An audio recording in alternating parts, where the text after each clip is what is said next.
Welcome to Up on the Bars discussion with your host, Roy Bain.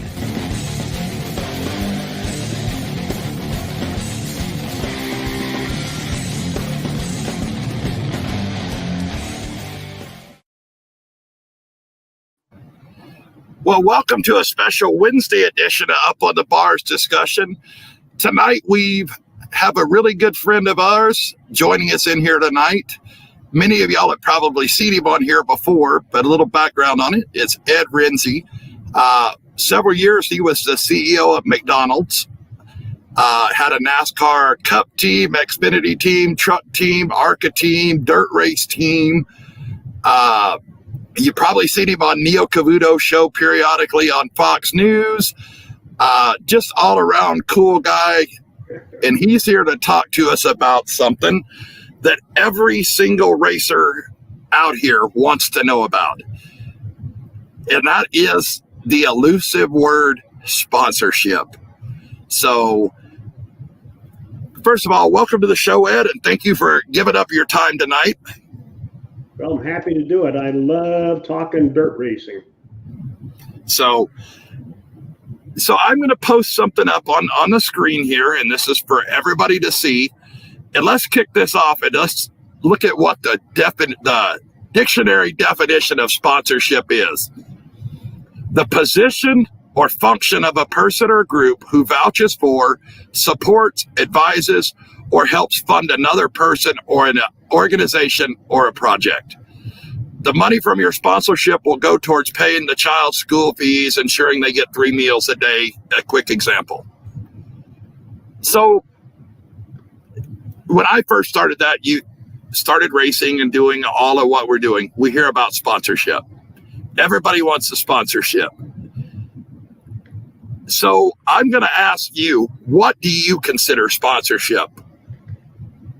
Well, I call it OPM, other people's money. Okay. It's one of the hardest things in the world to deal with. It's really about marketing and advertising. And you're not going to get the $1 billion sponsorship without a real serious track record. Joe Gibbs was able to do it in NASCAR because he won a Super Bowl championship. And when the guy that founded FedEx bought the Washington Generals, or whatever the hell they're called now, he said, "I want you to come back and coach, Joe." And Joe said, "I'm not going to do that." He said, "I need you to come back and coach the Redskins because I want to sell tickets." And Joe said, "I'll come back and do that for 3 years if the FedEx company sponsors my race car in perpetuity." So Joe was willing to give 3 years of his life coaching again, along with his son, Corey, and his other son, JD, ran the race team under Joe's direction. That's the quid pro quo. What am I going to get for what I'm going to give? And for the owner of the Redskins, that was gold in the bucket because it helped sell tickets, it helped get major advertisers. And he got the 11 car on the track with Denny Hamlin. You look at Morris Candy Company and Kurt Busch. You look at some of those real long-term sponsors, forget the automotive side, because that's a whole different ballgame. But look at the great sponsors, even when I was with McDonald's, the military sponsorship. I had the United States Marine Corps Recruiting Command as my sponsor for 4 years, and we wanted to run a bunch of races with them. But the Marine Corps wanted me to help them market the Marine Corps. You stop and think about this. The Marine Corps walks into a 17-year-old kid's home and says to mom and dad, "I want your son to sign up for the Marine Corps. We're going to kick the shit out of him, and he's going to go out and kill people and get killed." That isn't a tough sales job. I don't know what the hell is. But they needed help recruiting, and I gave them a pathway based on my experience in business on how to market the young people better than they ever had before. Just give you one quick example. They were sending a mailing to every kid in the United States that was 16 that sought a driver's license, because under federal law, the Marine Corps or all military branches has to have the name of every kid that applies for a driver's license so they can recruit as part of the recruiting command. Navy, Air Force, Marine Corps, whoever it is. And so they were sending a letter to the home saying, hey, Johnny just turned 16 or Sarah just turned 16. We'd like to come and meet with him or her and talk about the Marine Corps as a career, or at least an opportunity to mature and grow if they're not going to college. If they are going to college, maybe we can help with that too. Well, the mothers would see that and tear it up and throw it in the garbage. They were going to have their kids go in the Marine Corps. So I said, let's stop that. Let's put it in a FedEx package and send it to the house, and they'll put the Marine Corps on the outside. And I got FedEx to do that through Joe Gibbs. They did it basically for free. I also had a guy in San Diego that was a former Marine, and he had a friend, and he said, how about if we put Marine Corps sponsorship on the side of our tractor trailers? And even to this day, we did 800 tractor trailers that say Marine Corps on the side of them. And many of those trucks are still on the road today, and they're not paying for it. The Marine Corps just got it for nothing, because there's a lot of patriots out there in this world that want to do the right thing. So it's marketing and advertising. What am I going to get for what I'm paying you? And at the grassroots level, it's a much different scale, but it's the same phenomenon. When I ran dirt cars in Illinois at Santa Fe Speedway, Kankakee, Fairbury, DuQuoin, Springfield, and places like that, I had sponsors. Excuse me. I went to the local hardware. I'm recovering from COVID that I got at a convention last week, so excuse me. I went to the local hardware store. I went to the local plumber. I went to the local furnace guy. And I said, look, give me $500. I'll feature you on the car. We'll do show cars, et cetera, et cetera, et cetera. And I never asked for a lot, just a little bit, because any of those businesses can afford $500. Well, you get 15 of those, you got 20 races. Every race, they get the photo art. If you win the trophy, you give them the damn trophy, because you can buy all the trophies you'll ever want in your life if you win. Yep. And so it becomes an opportunity for them to have a little ego satisfaction. They got the photographs in their shop, their auto parts store, wherever it is. I would do show car appearances. I had 4 cars when I was running the late model stock cars.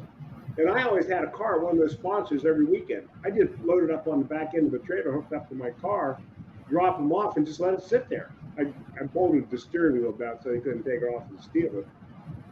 And I chained it. But they were race cars. I mean, they were real race cars. They still had mud and shit on them because I wanted them to see it was a real deal. So I always said, I don't want a lot from anybody. I want a little bit from everybody. Yep. And I'm always going to give them more than they give me. So at one point, the pork producer that's in NASCAR now, I can't think of his name on this. Smithfield. Yep. I got Smithfield into the business because they were supplying pork to McDonald's for breakfast. And I said, guys, you're going to sponsor this car because it's going to benefit you and McDonald's, and we'll put breakfast on the car. It says Smithfield, da-da-da-da-da-da. Well, Smithfield migrated to be their own sponsor, and they wanted to get their business expanded in Kroger, which is a big Midwestern growing grocery store. I said, look, I'm really good at retailing. If you get that Kroger corporation to help sponsor this car, you can reduce your costs. And I'll go into every one of those stores every weekend, and I'll make damn sure the POP is up, the point of sale is up. I'll make sure the promotional material's there. I will have a show car there. I will have somebody that can run the simulator, because all of my show cars were simulators. You could sit in them and drive them and look at a TV. And I bought those from Wisconsin Cup or NASCAR Cup teams. They were a year or two old, and they just didn't want to fool with them anymore. I also made sure that all the Smithfield food SKUs were posted in the store. So we did all the legwork for Smithfield every weekend that we were in a city that had Kroger in it. Well, we increased their SKUs by 28% and their overall sales by 35% while we were doing that. and you know, that's what you got to do at the local level too. You got to talk to the hardware guy, the furnace guy, the landscaper guy. You got to talk to all those people that are local businesses that can benefit from what I call brand awareness. Right. Who's Joe Blow's Heating and Air Conditioning? And, you know, I did some things that were so ridiculous, I can't even tell you about it. I actually took one of my late model dirt cars and bolted a hot water tank onto the back end of it. That had a specialized hood and some rigging.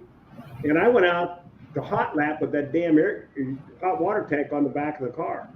Well, the track owner went absolutely batshit. He said, "You can't do that. That thing falls off, go to wreck cars." I said, "Okay." So I took it off, but I already had the film. Yep.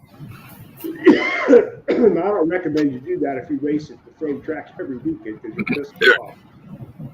So you can use your imagination. Now, I didn't drive the car. You know, I got to tell you, I wish I could have, but I didn't. But I made sure that I had, you know, the best equipment I could afford, the best drivers I could get. We didn't win every race. You can't do that. There's just too damn many good teams out there. But I even tried to get celebrity drivers. Like I had Kenny Wallace drive for me. I had Ken Schrader drive for me, and a bunch of other NASCAR guys who just wanted to go out and run dirt once in a while. That never drove dirt before. I mean, it was kind of crazy. I tried to get Rusty Wallace to do it, but he did it back in the day, and he wasn't interested in doing that anymore. So it all comes down to marketing, salesmanship, and you got to be a snake oil salesman from the 1800s, traveling the circuit with a wooden wagon, telling everybody that little bottle of magic is going to make your life good for the rest of your life. Yeah. Well, and I'm going to tell you, when we started the Tri-State Series, which we just ran this weekend at Southern Oregon Speedway, had a really great weekend. That series came about literally 5:30 on the morning. I was talking to a buddy in Nevada. We come up with the idea of smoking a cigarette on the front porch at 5:30 in the morning. And it's like, let's run a few races, do this. Okay, well, let's do it. My next question was, okay, let's do it. How do we do it? I've never done anything, never set out to do any of this stuff. I have never sought sponsorship or anything to this point. I didn't know the first clue about how to do this. And I'm going to tell you from my side of it, if you're one of those racers that doesn't like to take that 2-minute interview in the pits or 2-minute interview in victory lane or whatever, or hates doing that, I would tell you right now, you got to stop. You got to get out of your comfort zone. That has been the hardest thing for me to find, and I still have not got that technique down. I'm going to tell you that right now. Well, I got a thought for you on that subject. Okay. I paid all my drivers. I paid my drivers a lot of money to drive for me. I gave them all the prize money they won, plus I gave them some extra money on the side because I wanted to win. I didn't give a shit about making money. Not everybody can do that, obviously, but I told them, before you race, you're going to go up in that stand. You're going to sign autographs. I made hero cards for them. I just went to the local Staples and they had to make hero cards up. Said you're going to autograph these. You're going to give them to kids, and you're going to give them their parents a flyer. And you're going to say, "Hey, we're glad you're at the track. If you have any interest in sponsoring my car or being an advertiser on my car, here's my information. Please let me know." I have sponsorships or advertising packages from $50 to $5,000 and anything in between. And I make the drivers do that because if you want to drive my car, you got to work for it. Right. And I taught them to be social with their fans. Well, after a while, that's all they could think about was getting up in the fans and telling everybody what heroes they were and how good they were. And when we started winning, everybody wanted to go up. My crew chief wanted to go up, my tire changes, my jack man. I said, go for it, boys. The more money you get us, the better we can race. And they literally, probably in the first 5 years, they generated over $200,000 in marketing because they got involved with the fans on a personal basis. Okay, and so there are people that are running businesses that will use your marketing. Yeah, so I spent the last month on that word you just said, marketing. When I heard marketing, I'm thinking of forms and papers and all this other stuff. You don't get wrapped up around the terms of marketing either, because marketing is what it boils down to. People seeing you, hearing from you, seeing what you've got. Everybody thinks, well, the only people that's going to get sponsored are the guys that win. That's not a true statement. Not at all. It's the people that are going to market that get the money. If you see my logo, if you look at it real close, you're going to see some purple and you're going to see some pink. That's kind of been, my car always has purple and pink on it. It had pink wheels. It got nicknamed Malibu Barbie, the last body that was on it, because it looked like the Barbie car. But it stands out. People notice it and don't forget it. May not do worth a crap, but it's different than the other cars that are out there. If you know anything about rodeo, and one of the greatest bull riders ever, Donnie Gay, he talks about all that stuff. David Michael Owens, I'll talk to you off air or message you. Thank you. We're planning on being there, but I don't have the answer. We'll get to you. I promise you. He always had bushy hair, wavy hair, and all that stuff out to the crowd. Always elaborate green chaps. And that's what he said. He said, when you're riding and you're trying to get scored, that judge is going to notice all of this stuff over all the guys that are straight and narrow over there. If you look at all the people you see on TV, you know who Tony Stewart is. If you know NASCAR, you know who Tony Stewart is. You know he's going to jump out and he's going to tell you exactly how he feels at the end of the race. He's very, I'm not going to say flamboyant, but very, very vocal. Dale Earnhardt. He's every man's next door neighbor that you love. Yep. Dale Earnhardt was the same way. He had the persona of the intimidator, the black car, the black hat. Jeff Gordon came in. He was the antithesis of Dale Earnhardt. He was the opposite. So they used that. And Rusty Wallace has talked about how they marketed. They were great friends off the track, but when they got on the track, it was the hero, the villain, the whatever. They built it into that. And that's things like that is when you talk about marketing, is to how to set yourself apart from the 20 other cars that are on the racetrack, or the 22 cars that are on the racetrack, or the track owner that's different than the every other track promoter. That's what marketing is, and it's not easy. I mean, I've done this show for over a year now, and literally 2 weeks ago, we got a logo for the first time. I don't know why we hadn't done it sooner. We have banners and stuff. I picked up a banner sponsor, Mark Turdovsky at MTFX Graphics. Got to give him a shout out because he's doing tons of work to help promote what we're doing. Hey, Roy, I want to make a couple comments because you hit some really, really key important thoughts, and I want to amplify them a little bit. Okay. First of all, if you're a race car owner or you're an owner driver, you better be daring and you better be different. You've got to stand out somehow from the crowd. I want you to think about Bruton Smith owning racetracks. Yep. Okay. You think about how he promoted his tracks versus the way NASCAR promoted its tracks. The biggest mistake that's ever been made in motorsports was changing the flat track in Bristol. As Rusty Wallace said one time, I never want to be ahead of Dale Earnhardt in a cup race in Bristol. Mm-hmm. And I said, why is that, Rusty? He says, because I know that son of a bitch is going to dump my ass before the start-finish line on the last lap. And Dale Earnhardt won that race 4 or 5 times by dumping Wallace. And it got to a point where Rusty knew it was coming. So I said to Rusty one day, and Kenny was standing there, and I said, why don't you run second behind him and dump his ass? He said, dump? The Intimidator? He said, I don't think that'd be good for my image. Well, think about that. Now I'm going to tell you one other story. I was running an ARCA race in Charlotte, and I had Mike Wallace driving my car, and we had a killer car, man. He could put that car anywhere at full throttle, didn't blink.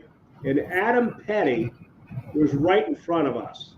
I mean, literally, Rusty could have passed him anywhere the last 10 laps. He could have gone by him like he was sitting still because he was new and he was inexperienced. Rusty comes on the radio and said, Ed, he said, I don't want to pass him. I said, why? He said, because that's the king's grandson, for God's sake. This could be his first win. I said, got it. You're absolutely right. Put your bumper on his back end and you shove him down that front stretch so he knows that you're pushing him across the start finish line. He got behind him and went bumper to bumper with him and slammed the throttle. And he went across that start finish line 10 seconds faster than he ever had before. Now, would I have liked to won that race? Yeah. Am I happy that Adam Petty won that race? You damn right I am, because Adam Petty became my friend from that day forward. We had a great time together all the time. And that kid was going to go places because he was everything his grandfather was. It's too damn bad that he wrecked up in New Hampshire. To this day, I cry about that because I was standing down in the third turn when that happened. It happened right in front of me. I was on top of my trailer. I'll never forget it. It was 1 year before that, another guy got killed in the same spot. But anyway, back to the happy stuff. You got to be a promoter. Well, you were talking about Bristol and dumping the Intimidator. The best line ever was Terry Labonte when he did to us. Oh, I just meant to rattle his cage. Just turned his words right back. That is a memorable moment in that. If you know Terry Labonte, you know that because of something like that. It's something that stands out. It's just things like that. And that's everybody says, oh, well, we're tired of the cookie cutter drivers in NASCAR. But now you're seeing somebody that was always flamboyant, and now he's being punished for that later on right now by losing a main sponsor and talking about Kyle Busch, and they pointed it out. I don't know Kyle Busch personally. I'm only repeating what I heard. And Dale Jr. said it best. Well, Kyle Busch didn't just overnight become a jerk. He's been a jerk all along, just everybody ignored it. And now you're going to bring it up. It's like you're late to the party. He's been a jerk from day one. He's always said what he thought. Well, I got to tell you, I raced against his brother, Kurt, an owner. And I said, Kurt, you ran it. We were at Bristol. I said, Kurt, you ran one hell of a race in that car. I said, you did a great job. He says, you think I'm good? You ought to see my little brother Kyle race. Well, the next year, Kyle came into NASCAR. And he's Peck's bad boy. He's got the arrogance of a guy that's got skill. I've never seen anybody handle a car as well as he does, except for Tony Stewart. Tony Stewart is the only other guy that I ever met in my life that could take a shitty car and get more out of it than anybody. And Kyle Busch is that way. And I got to tell you something else, too. I know the Mars family tangentially because I bought a lot of their product from McDonald's and a bunch of other things. They're not getting out of NASCAR because Kyle Busch in any stretch of the imagination, because they can have any driver they wanted, any driver. Right. They're getting out of it because of what's going on in our economy and supply issues. They just don't want to spend the money anymore because their margins are going to hell. Everybody's bad-mouthing candy. Everybody's bad-mouthing their products.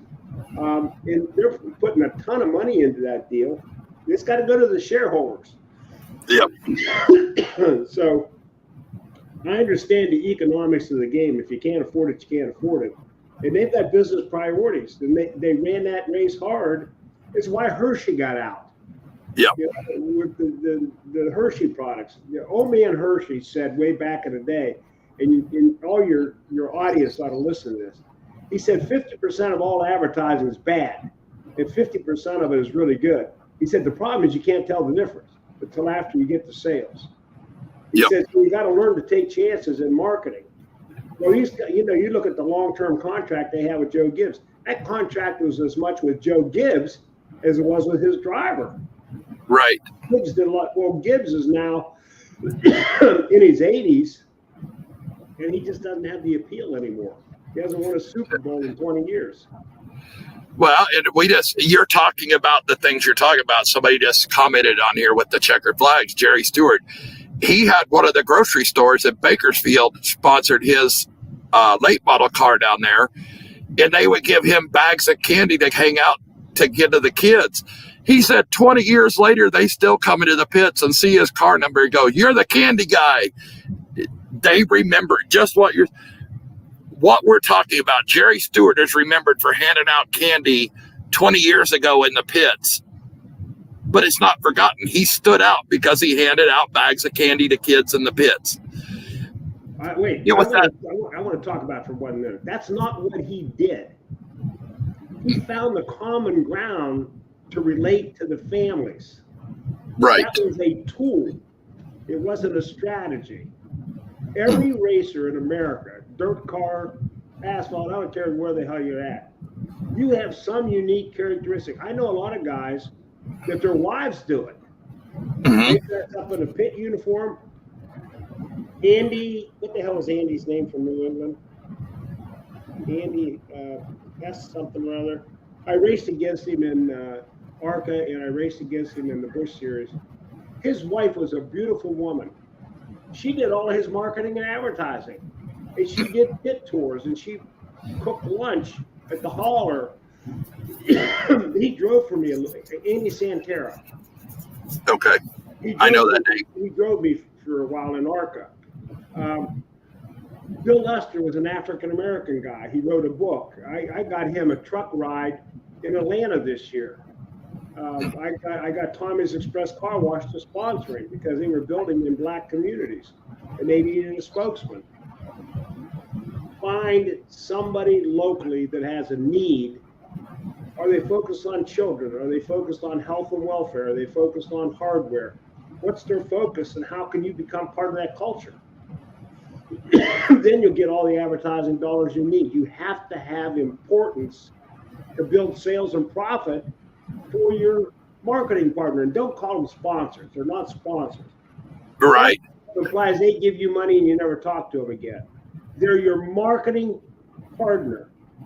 If you can't do it because you're an ugly guy or you don't have a wife that wants to do it, go find I didn't want to bring up your name in that subject. But, find somebody that's got a little bit of zoom to them and have a market for you. Yeah. And Jerry just commented back to it's food for less. And speaking of marketing partners, we're going to have to take a quick commercial break because I've been getting neglectful on running commercials for our sponsors. So I got to make sure we get their names out there. So how about let's call those people.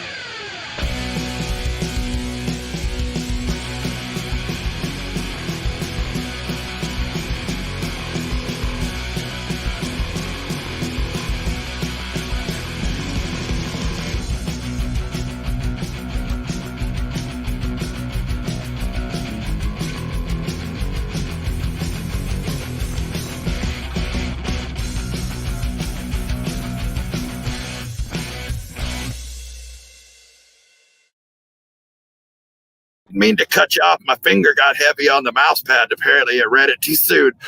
The number 4 car you saw out there with the American flags on it, that was Jerry Stewart's car, the one we were just talking about that mentioned Food for Less is who he was sponsoring, that gave them food for the pits and stuff like that. And he told me the whole story, and he said it was just kind of cool deal that he had set up, and people still remember it to this day because of him. So, well, you got to think about this too. Every racer, race car owner, driver should think about who are the people in need today. And look at the holiday, look at the calendars. Mm-hmm. What holidays are going to happen when? And how can you tie yourself to a holiday? For example, we raced at New Hampshire one year, and it was the birthday of the United States Marine Corps. So I invited Blue Star and Gold Star mothers to come to the track at my expense. And I bought 10,000 red roses. I got the United States Marine Corps to put on their dress blue uniform, the recruiting command up there. And every woman that walked into that track got a rose from the Marine Corps, and they said, "Thank you for your sacrifice, ladies." That's awesome. The television. Another thing I did is I got a hold of the Marine Corps and I said, my pit crew need helmets. I want a helmet from every division of aviation in the Marine Corps, one helmet. We're going to find out who wore that helmet, where they wore it, and we're going to do a story on every helmet, and our pit guys are going to wear those helmets over the wall on Memorial Day. And then we're going to auction those helmets off in a charity drive. And so the Marine Corps rounded up, I think we ended up with 24 helmets, and we did the promotion twice. And a couple of my employees kept the helmet they bought for charity. I gave it to them at a discount because I didn't want them to have to get out of pocket too bad. Yep. Well, I did that, and Benny Parsons was in the booth. He must have talked about that at that Charlotte race 25 times. Yep. And there was always the Marine Corps, the Marine Corps, the Marine Corps, the Marine Corps. Well, the notoriety the Marine Corps got out of that was huge. Now, I was at a different level than the local dirt track guys are. But there's an American Legion there somewhere. You got Wounded Warriors. You know, there's all the guide dogs for soldiers. There's something you can do in a local community for everybody and get somebody to pay for that. Open other people's money. Yep. So I want to delve off into this. Okay, so we've got some ideas of people to go talk to. Okay, this is where Ed's expertise is going to roll in there. And I want to tell a background story on it. And I don't know how much you want to go into how you were involved in it, but I know you and Joe Mattioli are the ones that helped bring Indy to Nashville. Okay, when you talk about Indy to Nashville, that's not $100,000 sponsorship. You got them to shut down a city. You got everything. And I've seen some of those marketing plans. They were shared with me. How, first of all, you get the people you want to talk to. How do you, this is the part that all of us at our level, and I struggle with this today. How do you value, number one, what you're asking for and what you're doing in return? Because this is, for a racer and somebody that's new at this is the hardest part of doing it. Let's say I want to come to Ed Rensi and I say, Ed, you have Ed's hardware store down here. I'd like for you to sponsor or market with us through our car at the racetrack on Saturday night. We're looking for $500 a week or $500 a month to help pay for race fuel. How do you put a value on how do you value what you're giving in return and present it in a way that would be enticing for that person? Okay, first of all, that's a back-asswards approach. Okay. You don't start by saying, I want $500. Okay. You're going to say, everybody wants $500. What am I getting for it? Please, I hope your audience excuse me. I got this COVID is driving me nuts. You got to think in terms of walking into the Ed's hardware store and saying, look, I own a motorsports team and we're racing at such and such a track every week and other tracks. And we would like to help market your company at the racetrack. So this weekend, I'd like to put your logos and put them on my car free, gratis. I'd like to invite you and your staff to come to the track as my guests.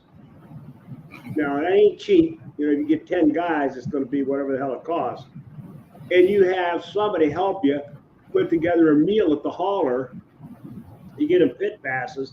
You come in, you give them hot dogs and hamburgers and some potato chips. You show them a good time. And you let them have fun. And now all of a sudden, they know who you are. They know what you stand for. And you got to tell them this ain't about winning. This is about participating.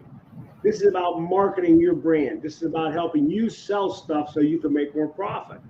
We want to give you a different advertised to market besides newspapers and radio and TV, because most of those companies that are small like that are doing nothing but putting something in the damn newspaper for $10 off of this, that, or the other thing. They're discounting like hell. You say, I don't want you to discount. I want you to sell at full price based on me driving traffic into your store. I had a promotion I did one time with the big home builder. And Ford Motor Company was sponsoring me in the Xfinity series when Bobby Hamilton was driving. And I said, look, guys, every community we race in has got a housing development that you guys are building houses. You got model homes. I said, I want to get Ford to put a car in the garage. and we're going to print 10,000 keys, one of which will open up that door. And you got to come to the racetrack to get a key. And I had my people handing out the keys. They then went to the marital homes to open up the door. You know how many cars I gave away? I have no idea. 0, because nobody ever got the key. Ah. So I had 20,000 keys made, and I stirred them up all the time. So you had a one chance in 20,000 of getting the right key. But they didn't know that. It's like the hole-in-one at the golf course that you can win a Corvette. Yep. Nobody ever wins the damn thing because nobody ever hits a hole-in-one. Mm-hmm. You know, now I don't want to be fraudulent in this, but the fact of the matter is, if somebody got the key, they'd have got a Ford. Yep. Now, they would have wanted to pay taxes on it, so we had a cash program that they could take cash instead. Because they got to pay taxes. But a lot of people took the car and got rid of their own car and paid the taxes with that car. Right. You've got to use your imagination and keep it small, keep it local, and build slowly. And in 5 years, you'll have more money you know what to do with because people are going to pay attention to what you're doing. Right. And that's, and for me personally, it's getting out of the comfort zone and talking with new people. But that was the hardest thing for me to figure out. And we have some great people like Workman's Communication, Robert Baker, all the guys that help sponsor our series. The hardest thing I had to get used to was asking people for the money. When they tell you yes, they'll help you, don't be afraid to ask for a dollar amount. And that's a hard thing for me to do because I've never been in that position and I've always funded things out of my own pocket. And for me, it was hard to get past the initial stage of, yeah, we'll help you. What do you need? Well, you and I are not the standard here. The standard here is your audience. Your audience all have strengths and weaknesses. They have family members that have strengths and weaknesses. Yeah. You got to find the personality, and you never ask for money. Yeah. You ask for a marketing relationship. The money will come later. You try to make a friend. The easiest thing in the world to do is to say to some business owner, I'm going to help you sell more product. What product do you want to feature this month? I'd like to put that on my car and help you sell more product. You know, by the way, if you have some of that product that I can give away at the track as a demonstration or as an illustration, I did that with Snap-on tools. Believe this or not, in all of our race cars, there was only one metric wrench in the car. They were all standard. And that was a bolt on our alternator for the ground wire. It was a 10 millimeter. Right. Okay. The elusive 10 millimeter. That wrench disappears faster than any wrench on the face of the earth. Okay, there's someplace there's a heaven and a hell full of those wrenches. Anyway. Yeah. So what I did is I put together a promotion at the track, and I bought 300 10 millimeter wrenches. This is dirt racing, because I ran Mitsubishi alternators. They were all Japanese. Right. I can tell you the reason why later. They were bulletproof. And they didn't have as much rotating mass, so it didn't take horsepower away. Anyway, I gave out 10 millimeter wrenches to people. And it was one day I said, free 10 millimeter wrench by Snap-on. I bought them and did that, but all of a sudden, all the hardware guys wanted me to help them get rid of 10 millimeter wrenches or any other wrench. Mm-hmm. So once it starts to feed on itself once you get rolling. Use your freaking imagination. So are you afraid to ask for money? I'm telling every one of your members of the audience, don't ever ask for money. Ask for a partnership of marketing relationships, of public relations. Talk about how you're going to help people build their sales and make more money. Yep. So, that is, and that's true. We have people, and you're 100% right. All the people that have been a part of this, and you see their names up on there. It started with much the same way. Jay's Mobile Welding and Fabrication. Talked with him. He's came on board. He's helped sponsor the series.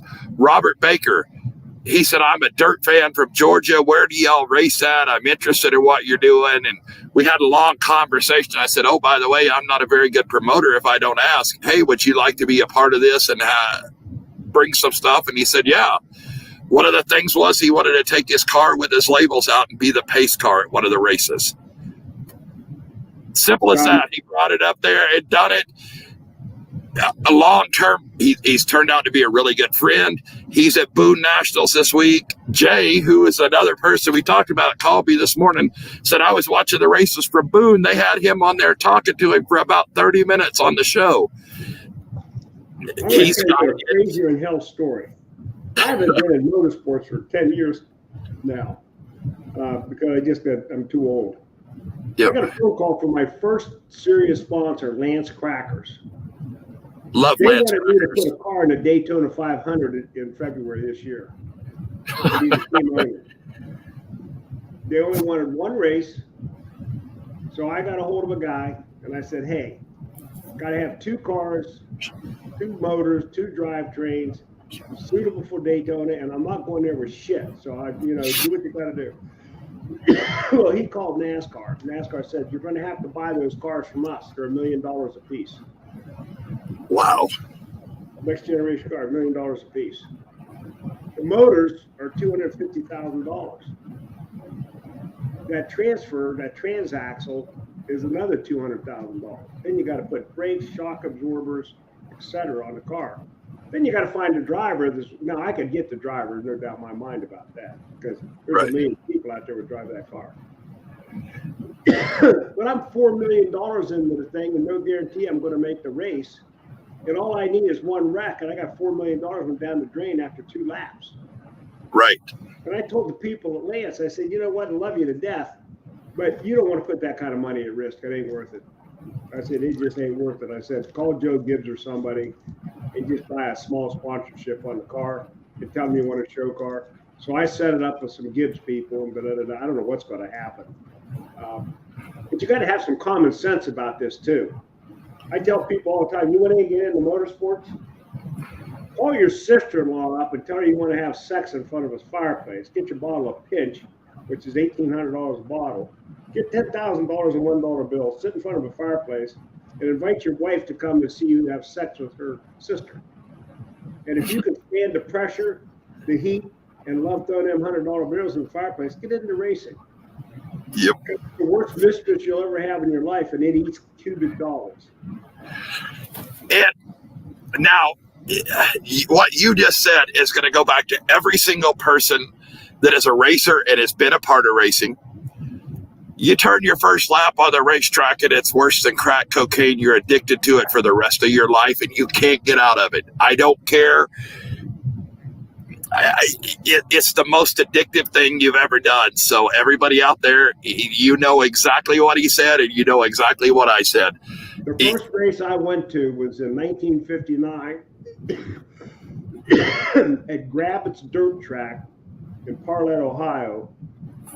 And a friend of my mother's was driving a Hudson J Hornet. Mm-hmm. And he kicked ass on that dirt track because it had a big motor, great suspension. And I'm telling you, I fell in love with racing that day.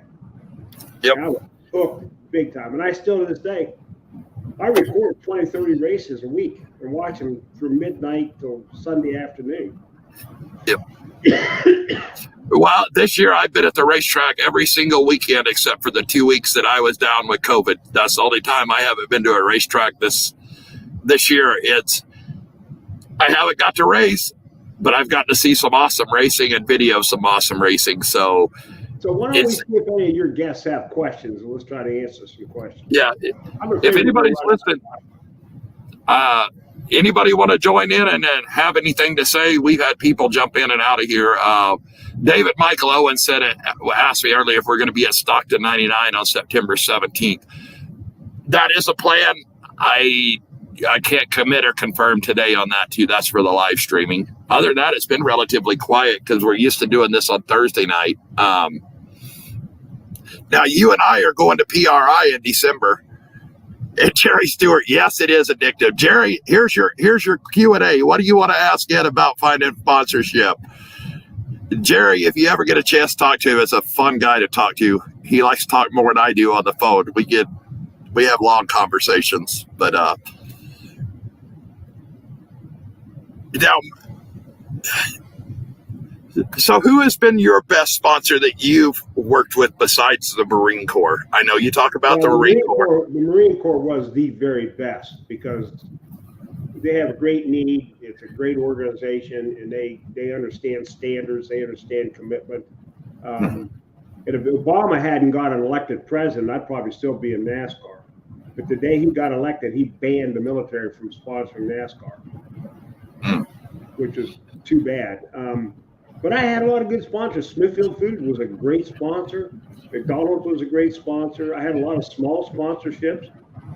Local auto body companies and people like that, you wouldn't know their names. The hardware stores. When I first got started in late model dirt cars, I never went to any national chains. I only went to local business people that I could strike a personal relationship with. I focused out on small restaurants because there's a million places in this world. And restaurants need to have ways to stand out. So one of the things I did was, it's going to sound stupid, but we said for every lap we lead, if you come and do such and such, you get $1 off of every meal. Or you get some kind of coupon. Well, the restaurant guys would give me 200-300 coupons worth $5 a piece. And in a month, I'd hand them out to different local racetracks to drive traffic to their restaurants. And they would give me a percentage of redemption. So if they redeemed 100 tickets for $5, that was $500. They'd give me half of it. Yep. Well, and you talked about that. We raced at Coos Bay Speedway with the Pro Stocks this year. And a friend of mine knew a guy that has a Mexican restaurant over there, and I'll say their name on here because they helped us out, El Coyote Restaurant in Coos Bay. They put $500 into the purse for the Pro Stocks that night down there. They came to the pits and hung out with us, so I took them around and introduced them to all the Pro Stock drivers and their families that was there, so they could say, these are the guys that you're helping out or the girls that you're helping out, because we do have a lady that's racing with us. Now, they sat in the pits, and I'm going to cuss on here, so everybody just hang tight. They were sitting with us, and a friend of mine, Steve, got involved in an incident and had a flat. He came in to park his car behind there to get a new tire put on. So we were back there changing the tire and all. They came down there and helped with us. Steve didn't know this at the time, and we're sitting there, and Steve's going, what the fuck is taking y'all so long? Get this going. What the fuck? Rah, rah, rah, rah, rah. So we set the car back down. He broke his shock, so the left rear just fell instantly. So his race was over. He got out. It said, hey, this is the people that sponsored the race tonight. He got beat red and embarrassed to tears. They loved every minute of it. They were involved in it. They were running the jack. They were helped. We didn't know they were going to do it. They were set with us, saw us run to a car, so they came with us. They had a ball, loved it. Now they want to sponsor the track. So here's the story. When I was running late model dirt cars, I always found the sponsor in a local community. And I said, I want your people to become honorary crew members. So I gave them T-shirts and hats and all that kind of stuff. And they'd come in the pits, and I'd tell them, go get that gas can, go do this. I made them feel like they were part of the team. Mostly they were a pain in the ass because they didn't know what they were doing, but they loved being involved. They loved hearing the people talk and the passion. And they were, I put them up on top of my tractor trailer. No, I didn't have a tractor trailer, I had a trailer. Right. Actually, what I did was I got a Roger Penske used van, and I pulled the trailer and I put a ladder on the side so they stood on top of their Penske rental truck. I didn't even take the name off of it. I just left it on there. People thought it was a Penske race team. They wanted to get their photograph taken in front of the truck like it was a Penske race. That was crazier than hell. But that's what you got to do. Get your advertisers, employees to become part of the crew. Right. I agree with that wholehearted. Jerry Stewart asked a question. He says, is it more inviting to a business to sponsor per race or per season? Always start off with a race or some aspect of the race, like sponsor our first 3 pit stops or whatever. Don't start off with a big number. Just ask them to come to one race, be your guest, see what it's all about, and say, I'd like you to be my marketing advertising partner. I would like your employee of the month to become an honorary pit crew member. We'll give them hats and t-shirts. And I did this with a hardware store in Hinsdale, Illinois. I got them to be a marketing partner, and I gave every one of their employees 2 t-shirts and a hat to wear race weekend. So they were helping me market at my company, and at the same time, they provide an interesting question opportunity because everybody coming in said, "What are you in the racing business now?" The answer was, "Hell yeah." Well, I'm going to tell you right now, you gave me something, and it was one of the coolest things I've ever got, and I drink coffee out of it every day. You gave me a Rensi Motorsports coffee cup, a nice coffee cup. I like it. I drink coffee out of it all the time. But it was probably cost you $2 to get it made or something like that. We're talking about crazy stuff. I went to a China producer in East Liverpool, Ohio, and I said, I want to buy 500 coffee cups. What's it going to cost me? They were 27 cents a piece. Yep. And I gave them everybody. And that's what I said. I have one. I drink it all the time. It's not flat. It's red. It has a little Team Rensi logo on it. That's it. It's the coolest thing ever to me. I mean, I like them. They're cool. One of the things you have to think about is when you get a marketing partner, take some of their money. There you go. Some of their money and give it back to them. Yep. So you tell them, if you got an employee of the month, we're going to bring them to a race. They're going to be our guest. We're going to treat them like kings and queens. I found out something else too that was kind of interesting. I always had a local restaurant cater all of our food. Like when we went to an all-day event, I had a local restaurant cater the thing, and that was part of our advertising relationship. And I put their logos on the cars, the uniforms, everything like that. Right. And, you can get that stuff made so cheap. And then all of a sudden they were calling me up and said, "Hey, we want to be your sponsor." Yep. Well, I took that to Loud, New Hampshire, because I was taking my guys out for dinner every night. It cost a fortune to do that. Right. This guy come up to me one day at the track, and this was on a Wednesday. We just got there. He said, "I'd like to be a sponsor for your car because I'm a Marine." He said, "But I don't have very much money." He said, "I want to know what's it cost." I said, "Well, nothing actually." I said, "What's your idea?" He said, "Well, I'm a lobster fisherman." I said, "Dude, this is simple. You're going to feed my race team 3 nights in a row lobster. And you're going to bring me a 5-pound lobster every night. And we're going to take photographs and we're going to publish it, put it on our webpage." And so this guy was my marketing partner and fed my team. Now listen to this, and a couple other teams besides that I invited. They were eating lobster, boiled potatoes, and corn every night at the racetrack. Yep. And that guy never gave me $1. He just took a couple of lobsters that he caught and brought them over and cooked them. Yep. And he'd get there Thursday. He stayed there Thursday, Friday, Saturday, and Sunday. So, and yeah, I'll tell you what, I love lobster enough. That would be plenty for me too. It doesn't take much. I love to eat lobster, so I get that. But one of the guys that used to come over all the time was Adam Petty, because he was a good friend of ours. He just loved coming over there. And Trevor Bain came over all the time too, because I helped them get started in a lot of ways, but neither here nor there. Anyway. But so I'm going to echo something that we talk about on this show all the time. Racing is a very symbiotic relationship. You can't race without fans. You can't race without a racetrack, and you can't race without race cars. Those three all go hand in hand. Now you put it, and it's all a family. If something happens at the racetrack, we talked earlier about Carl Edwards helping out with the Hoffman family. The vast majority of us like going to the racetrack because it's a family environment.